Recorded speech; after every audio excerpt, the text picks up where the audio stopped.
गौतम बुद्ध की एक प्रचलित कथा के अनुसार एक दिन सुबह सुबह सभी शिष्य बुद्ध के प्रवचन सुनने के लिए एक साथ बैठे हुए थे। कुछ देर बाद बुद्ध अपने साथ एक रस्सी लेकर आए। उनके हाथ में रस्सी देखकर सभी शिष्यों को हैरानी हुई। बुद्ध अपने आसन पर बैठे और उन्होंने रस्सी में एक के बाद एक 3 गांठ बांध दी।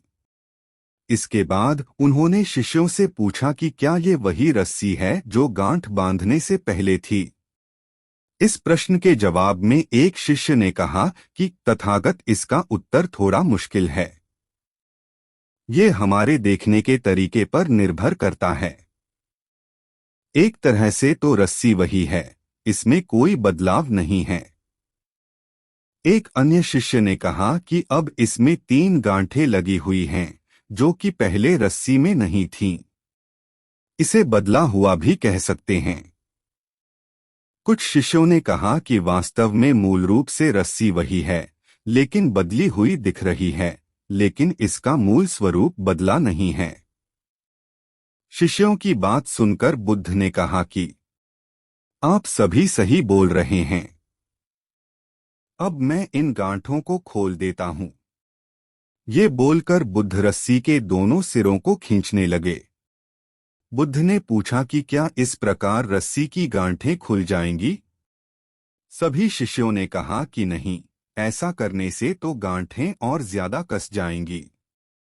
इन्हें खोलना और मुश्किल हो जाएगा। बुद्ध ने कहा कि ठीक है, अब एक अंतिम प्रश्न, इन गांठों को खोलने के लिए हमें क्या करना होगा? शिष्यों ने कहा कि हमें इन गांठों को ध्यान से देखना होगा, जिससे हम जान सकें कि इन्हें कैसे लगाया गया है। इसके बाद हम गांठें आसानी से खोल सकते हैं। बुद्ध इस जवाब से संतुष्ट हो गए और उन्होंने कहा कि ये सही बात है। हम परेशानियों में फंसे रहते हैं और बिना कारण जाने ही उनका हल खोजने लगते हैं, जबकि हमें पहले समस्याओं के मूल को समझना चाहिए। जब समस्याओं की वजह समझ आ जाएगी तो उन्हें सुलझाना बहुत ही आसान हो सकता है।